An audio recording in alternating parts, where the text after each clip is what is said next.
Hey YouTube, it is League Tournament today, and unfortunately again we have a second week of Scroll Cup, which is already a limited cup at that, with Master League. So it's going to be a weird one this week. Last week I already put out top teams, and I've already showcased a couple of Scroll Cup teams, so you can go check the last week's of videos for that. Because there's a couple teams out there, but having played Scroll Cup and having showcased a couple teams, I've got some early thoughts on this of what I think is going to be good and bad and overrated. So what we're going to do in this video is go over that. Because I think there's like a Pokemon that I would probably use almost on every single try-hard team I want. And then there's others that others are trying to use that I just actually don't agree with. And let's just start with those right off the bat. So I mentioned in my top teams video last week that if you're going to run, if you have a Pokemon that has a fairy type move, you are a huge advantage because you have fighting weak to fairy and dark weak to fairy, and then neutral for most except for like Toxapex, which resists it's a poison. So I said Sableye with Dazzling Gleam and Azumarill with Play Rough are probably your go-to. And then I have showcased a double Charm team already, because if you actually put in at Charm, there are 4 Pokemon. 4? 5? 1, 2, 3, 4. 4. There's 6 on this list, but multiple repeats. So 4 Pokemon that get Charm. Gallade, Liepard, Brionne, and Meow. So I've seen double Charm teams. I think double Charm teams, and even honestly single Charm Pokemon, are not good in this meta. And you can even see Brionne with Charm is actually ranked 61 in this meta. And what I found, there's 2 reasons for this. Number 1, what makes Charm so strong, and why Liepard is a little up here with Charm as the shadow, is Charm is useless outside of hard-hitting damage, right? You're rarely ever going to get to good charge moves. So like Charm here, on Liepard, you're getting to Dark Pulse in 27 and Play Rough in 30. You're getting here Aqua Jet in 21, Siren Voice in 24. So you're very rarely ever getting to charge moves.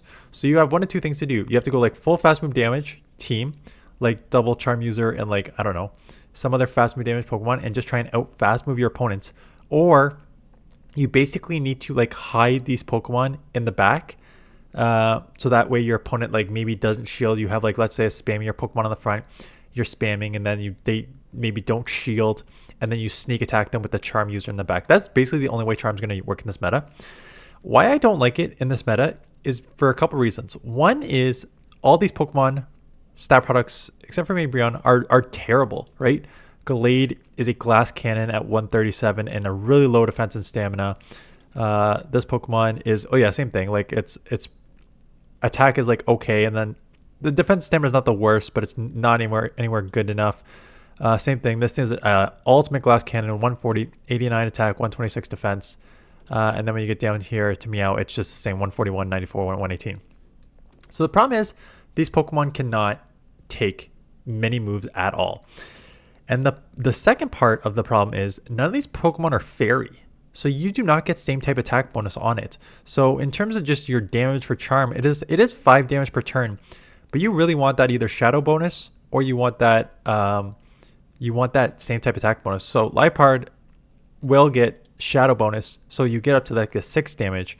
But the rest of these are still just doing 5 damage, which is not like an overpowering move.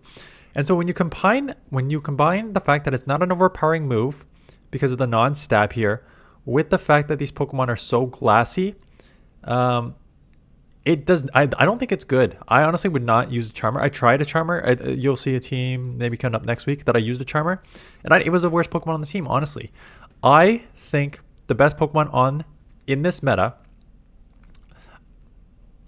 There are a couple of Pokemon that like Chestnut and Morpeko are so strong, so I can't just dismiss them. But I think the best Pokemon in this meta are going to be Pokemon that can just outlast the majority of the Charmers here. And Gastrodon is a perfect example. I've slammed Gastrodon multiple times because I hate Body Slam. Once it got nerfed and you got non-stab here, doing 35 energy for 50 damage is pathetic. But with same type attack bonus on Mud Slap, Earth Power for really hard hitting nice move. Body Slam is a nice like bait move or cover or like just spam move. When you're a Charm user and you're up against something like Gastrodon, basically Gastrodon can basically Mud Slap, Body Slam almost all of these Charm users and win in like almost all shield scenarios. because it is just so bulky and the other ones are so glassy and the other ones aren't putting any charge move pressure on this Pokemon, right? So when you have Pokemon that can like just take these charms, you're in a good spot. So like Morpeko and Chestnut, like yes, it's a little tougher for those because they are fighters and they're glassy fighters at that. Chestnut's actually not too bad. Yeah, 124, 125, so it's not too bad, Chestnut. But Morpeko is super glassy. So those are ones where it's like, yes, I would. I have a team. One of my first teams I put out was like Morpeko with like a couple covers for Fairy that you can like swap into. So Gastrodon I used a Azumarill. So that's why Lantern's ranked so high. I saw a bunch of Quagsires, those are good. I used Mantine. Like Mantine's gonna be a good one. I think Pelipper's gonna be a good one. A little glassier, so Mantine can obviously live those charms better. Yeah, there's like Swampert and Lapras. So anything that can like just outlive these charms that isn't going to be deleted like Morpeko, you are in a good spot there. So that's why I do not like the Charmers. So I think they're all overrated. You will see it. It's a simple, people think it's like a smart concept to run double charm when two or three times they're fighting in dark, weak to charm. I don't think it works in good as practice as you think it does.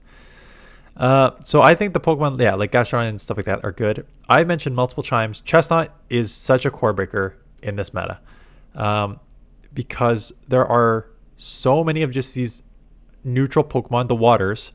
The thing about most of the waters is that they are going to be pretty good answers for these Charmers, and then they're just good in general, right?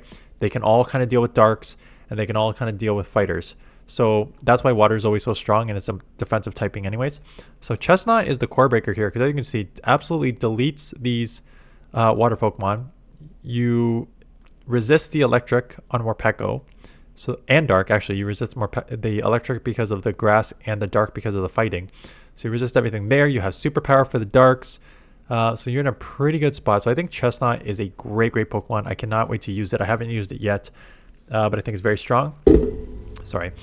Mandibuzz is an interesting one. Mandibuzz obviously gets away with just being so spammy, and you have Air Slash now for the fighters.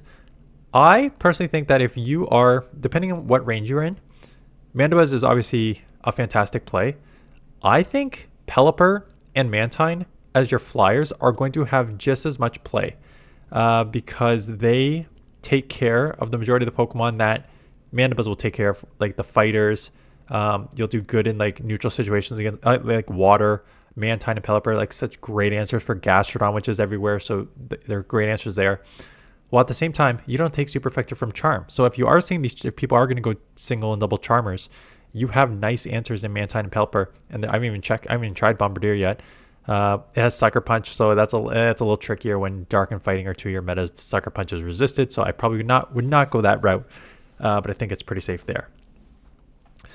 Morpeko, despite the fact that there is Gastrodon high up and there is these Charmers, man, just the nuke on this thing is so good. And water is one of the 3 typings. And even like your fighters, like your main fighters are Chestnut resist, but Annihilate you can't quite one-shot, but the other fighters like Primeape and Gallade, you can one-shot with the move. So Morpeko has been so fun and so strong. And I think a lot of these other Pokemon, even though some are weak to Fairy, like Sableye, Guzzlord, those 2 are just super strong Pokemon. Guzzlord just seems to be fantastic against almost everything except for your like fairies, right? Good against water because it resists water. You're weak to fighting, but even your bulk, you can like take a lot of like the counters and stuff. And then you wall Morpeko and you deal with other dark Pokemon. So I think it is a great Pokemon. I would expect to use that again. Like I said, the otherwise neutral Pokemon like Quagsire, Lantern, Whiscash, Swampert, Gastrodon, all the Mud Boys feel extremely safe in this meta. So unfortunately, the meta is like 20 Pokemon.